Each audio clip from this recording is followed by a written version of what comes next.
Welcome to the explainer. Okay, picture this. What if society's ladder, who's on top and who's on the bottom, just completely flipped upside down? Today, we're diving into an absolutely wild, true story from Japanese history, where the people at the very bottom of the social pyramid ended up with all the money and the real power, while the top dogs were left totally scrambling. It's an incredible story. So let's kick things off with the one question that gets right to the heart of this whole thing. Who do you think is really more powerful? Is it the warrior with the sharp sword and the high status? Or is it the merchant with a whole lot of cash? In a society built to honor its fighters, what happens when money starts to call all the shots? Keep that question in your back pocket, because we're going to see how it plays out. All right, so to really get what happened, this huge flip-flop, we have to first look at how society was supposed to work. We're talking about a time in Japan called the Tokugawa period, and the government, they had this grand idea to organize everybody into this perfect, neat little pyramid where everyone had their place and knew exactly what their job was. This system had a name, the Shinokosho. And here's the part that might blow your mind. Your rank had nothing to do with how rich you were. Nope, it was all based on how morally important your job was considered. It was all about who was contributing the most to the good of society. So let's break down this pyramid. At the very top, of course, you've got the samurai, the warriors, the rulers.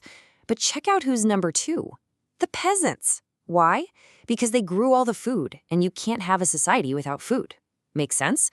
Then came the artisans, the people who actually made stuff, tools, crafts, things like that. And way, way down at the very bottom, the merchants. The government basically saw them as the least useful class because they didn't make anything. They just moved other people's stuff around to make a profit, which was seen as kind of greedy. Okay, so you've got this perfectly structured society. At least, that was the plan. But then, something happened that nobody really expected, and it started to put some serious cracks in this perfect pyramid. And that something was peace. For over 250 years, that's a really long time, Japan was pretty much free from any major wars. This era is known as the Tokugawa Peace, and while it was great for most people, it created a really, really awkward problem for one class in particular. I mean, think about it for a second. This created a massive identity crisis for the samurai. Their whole reason for being, their whole training, the entire reason they were at the top of the pyramid was because they were warriors. But now, who are they supposed to fight? What do you do when your main job just disappears? The samurai had to pivot. They basically traded in their swords for paperwork and became government officials. But here's the kicker. Their salary was fixed, and it wasn't paid in cash. It was paid in rice. Just imagine trying to pay your bills with bags of rice when a whole new money economy is booming all around you.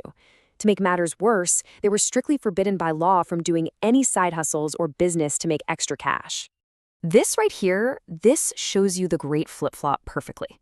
On one side, you have the samurai world, all the status, all the respect, but they're broke. They were constantly falling into debt. On the other side, you've got the world of the merchants, or the chonin. Officially, they had the lowest status, but they were swimming in cash. All that peace meant cities were growing, business was booming, and the merchants were running the whole show. So, while these proud samurai were secretly trying to figure out how to pay their bills, a whole different group was just taking off. The merchants, the class that was supposed to be at the very bottom, started becoming incredibly successful and powerful. These were the chonin, which literally just means townsmen, and you can think of them as the engine of Japan's new urban lifestyle. They were the ones running shops, trading rice, lending money. They were making the economies of massive cities like Edo, which we now call Tokyo, absolutely explode. But the chonin didn't just get rich, they started building their own world. In a city like Osaka, which was known as the kitchen of Japan, merchants were king.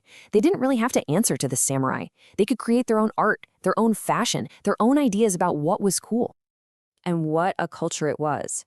We're talking about things that are now iconic parts of Japanese culture that you might even know. Those beautiful ukiyo-e woodblock prints, that was their art. The exciting, dramatic kabuki theater, that was their entertainment. Popular novels, poetry, new styles, it was all born from the vibrant, bustling world of the chonin. And this quote is so important. The merchants even started their own schools. At places like the Kaitokudo Academy, thinkers were teaching a radical new idea that being a good merchant, being honest, working hard, contributing to the economy, was a totally honorable way to live your life. This was a massive deal because it was a direct challenge to the government's official view that merchants were just greedy parasites. So pretty soon, the economic power of the merchants just got so big that it didn't just challenge the old rules anymore, it started to completely shatter them. That social pyramid was about to get flipped completely on its head. And here is where it gets truly wild. The noble samurai, the guys who were supposed to be in charge of everything, started having to borrow massive amounts of money from the very merchants they were supposed to look down on. It's like the most popular kid in school having to secretly ask the kid everyone makes fun of for lunch money every single day. That's the kind of upside-down, tense situation that was happening all over Japan. And if you can believe it, it gets even crazier. Status itself became something you could buy. If you were a rich enough merchant, you could find a poor samurai family that owed a ton of money, and you could make them a deal. I'll pay off every single one of your debts if you legally adopt my son. And just like that, a merchant's son could become a samurai, inheriting the name, the status, and the right to carry two swords. Money was literally buying honor.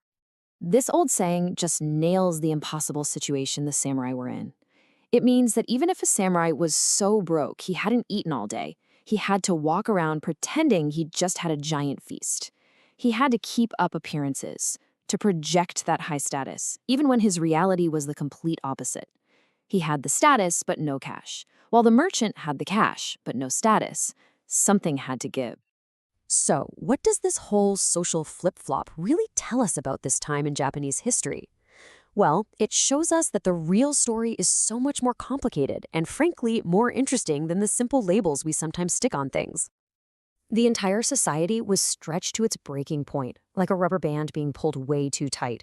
You had the official system based on who your father was, clashing with the new reality, which was based on how much money was in your pocket. This massive conflict was making the whole government weak from the inside out.